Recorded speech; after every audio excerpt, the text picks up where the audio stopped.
பிரேமலதா விஜயகாந்த் அவர்கள் கோவை ஈசா யோகா மையத்துக்கு போயிருக்காங்க. இது ஆன்மீக பயணமா இல்ல அரசியல் பயணமா? அங்க அவங்க யாரை சந்திச்சாங்க, என்ன மாதிரியான சீக்ரெட் டீலிங் எல்லாம் போச்சு, இதனால திமுகவோட மாபெரும் கூட்டணி உடையுமா? ஒருவேளை பிரேமலதா விஜயகாந்த் அவர்கள் சொன்ன மாபெரும் கூட்டணி இதுவா? அந்த கோவை ஈசா யோகா மையத்துல ஒரு விஷயம் நடந்திருக்கு.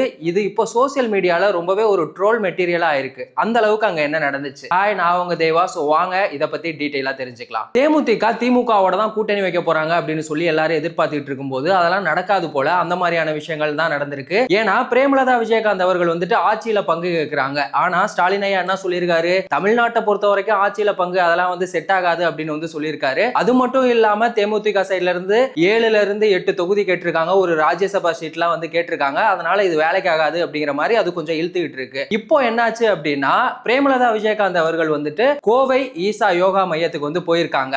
அது போறதானடா, இதெல்லாம் கேஷுவல் தானே அப்படின்னு சொல்லி நீங்க கேட்கலாம். அது மட்டும் இல்லாம அங்க முக்கியமா எஸ்பி வேலுமணி அவர்களை சந்திச்சிருக்காங்க. அந்த கோவை ஈசா யோகா மையமே அவரோட சொந்த தொகுதியான தொண்டாமுத்தூர் அங்கதான் இருக்கு. அதனாலதான் இப்ப சோசியல் மீடியால இந்த விஷயம் ரொம்பவே பரபரப்பா பேசப்பட்டு இருக்கு. அங்க அவங்க என்ன மாதிரியான சீக்ரெட் டீல் எல்லாம் பேசினாங்க அப்படிங்கறத தெரிஞ்சுக்கிறதுக்கு முன்னாடி இந்த எஸ்பி வேலுமணி அவர் யாரு அப்படிங்கறத ஃபர்ஸ்ட் தெரிஞ்சுக்கலாம். இந்த எஸ்பி வேலுமணி அவர் யாரு அப்படின்னா, சட்டமன்றத்தோட எதிர்க்கட்சி துணைத் தலைவர். அது மட்டும் இல்லாம தலைமை நிலைய செயலாளர். இதோட அவ்வளவுதானா அப்படின்னா, அவருக்கு இன்னும் ஏகப்பட்ட பவர் இருக்கு. கொங்கு மண்டலத்தோட தளபதி அப்படின்னு சொல்றாங்க. அதாவது இந்த திருப்பூர், ஈரோடு, கோவை அந்த மாவட்டத்தோட கொங்கு மண்டல தளபதி அப்படின்னு சொல்றாங்க. இவர் உண்மையிலேயே ரொம்ப பெரிய கை. அது மட்டும் இல்லாம எடப்பாடி பழனிசாமி அவர்களோட வலது கை அப்படின்னு வேற சொல்றாங்க. இவருக்கு ஏகப்பட்ட பவர் இருக்கு.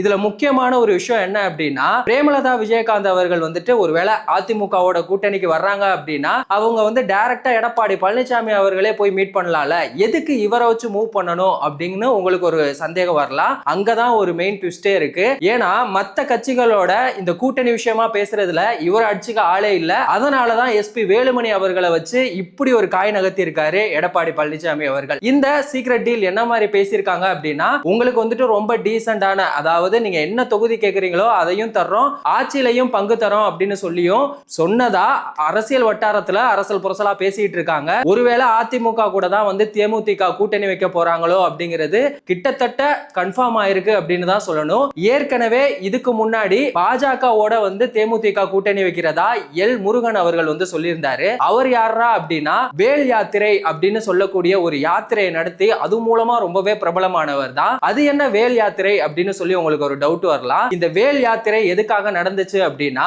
கருப்பர் கூட்டம் அப்படிங்கிற ஒரு யூடியூப் சேனல்ல 2020ல முருகனோட கந்த சஷ்டி கவசம் இருக்குல்ல, அதை ரொம்பவே இழிவா ஆபாசமா அவங்க பேசினாங்க. அது பயங்கரமான சர்ச்சையாச்சு. அப்போ அதுக்கு எதிரா அவர் என்ன பண்ணாரு அப்படின்னா, திருத்தணி டு திருச்செந்தூர்ல ஒரு யாத்திரை ஒண்ணு நடத்தினாரு.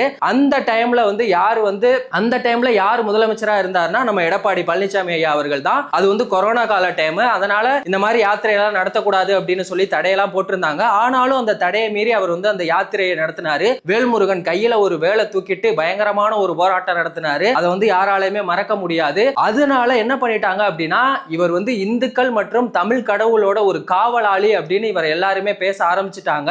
இந்த ஒரு சிம்பத்தினால என்னாச்சுன்னா, 2021 சட்டமன்ற தேர்தல்ல அதிமுகவோட கூட்டணியில பாஜக 4 சீட்டு ஜெயிச்சாங்க.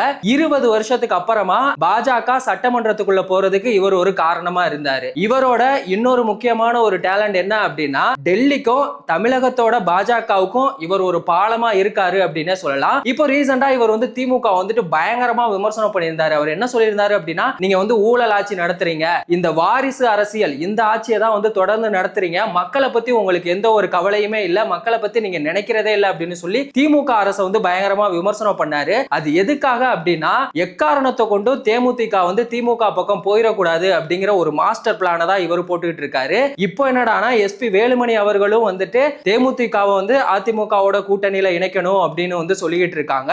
ஏற்கனவே பாமக அதிமுகவோட கூட்டணிக்கு உள்ள வந்ததுக்கு காரணமே எஸ்பி வேலுமணி அவர்கள் தான் அப்படின்னு சொல்றாங்க. யோசிச்சு பாருங்க, ஒருவேளை அதிமுக, பாமக, தேமுதிக, பாஜக இந்த மாபெரும் கூட்டணி உருவாச்சு அப்படின்னா இந்த சட்டமன்ற தேர்தல்ல பயங்கரமான ஒரு மாற்றம் வர்றதுக்கான ஒரு நல்ல ஒரு தொடக்கமா இருக்கும் அப்படிங்கிறது தான் எல்லாரோட எதிர்பார்ப்புமாவே இருக்கு. அது மட்டும் இல்லாம கொங்கு மண்டலத்தை பொறுத்த வரைக்கும் ஏன் தேமுதிகவை எல்லாருமே அவங்க கூட கூட்டணி வைக்கணும் அப்படின்னு சொல்லி நினைக்கிறாங்க அப்படின்னா, இந்த சேலம், ஈரோடு, கோவை இங்கெல்லாம் தேமுதிக தேமுதிகவுக்குன்னு ஒரு தனி ஓட் பேங்க் இருக்கு. அதுக்கு முக்கியமான காரணம் கேப்டன் விஜயகாந்த் அவர்கள் தான். அவரோட அந்த நேர்மையும் மரியாதை, அவர் மேல அவங்க வச்சிருக்க விசுவாசம் அது வந்து இன்னுமே குறையல. அதனால இந்த கொங்கு மண்டலத்துல அவங்களுக்குன்னு ஒரு 3-5% இருக்கு. காமனாவே திமுக அதிமுக ரெண்டு பேருமே பாத்தீங்கன்னா இந்த கொங்கு மண்டலத்துல அவங்களோட ஓட் பெர்சன்டேஜ் அப்படிங்கிறது ரொம்பலாம் வேரி ஆகாது. ஒரு 3-5% தான். அந்த 5000-10,000 அந்த வாக்கு சதவீதத்தை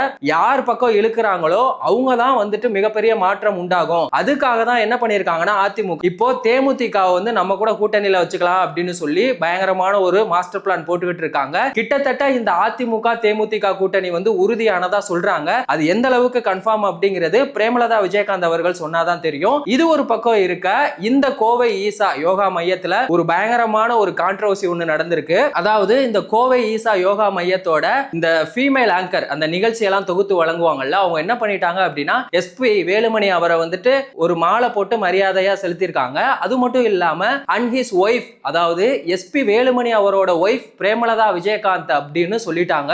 Sri SP Velumani and to his wife. இது சோசியல் மீடியால இப்போ ரொம்பவே வந்து ட்ரோல் மெட்டீரியலா ஆயிருக்கு. அந்த பொண்ணு வந்துட்டு இதுக்காக மன்னிப்பு கேட்டுட்டாங்க, அது வந்து முடிஞ்சிருச்சு. ஆனாலும் சோசியல் மீடியால இதை வந்து வச்சு செஞ்சுட்டு இருக்காங்க. நீங்க எப்படி அப்படி சொல்லலாம்? அப்போ புரட்சி கலைஞர் வந்துட்டு இதுக்கப்புறமா விஜயகாந்த் அவர்கள் இல்ல, எஸ்பி வேலுமணி அவர்கள் தான், அவங்க தான் மாத்தி தப்பா சொல்லிட்டாங்க.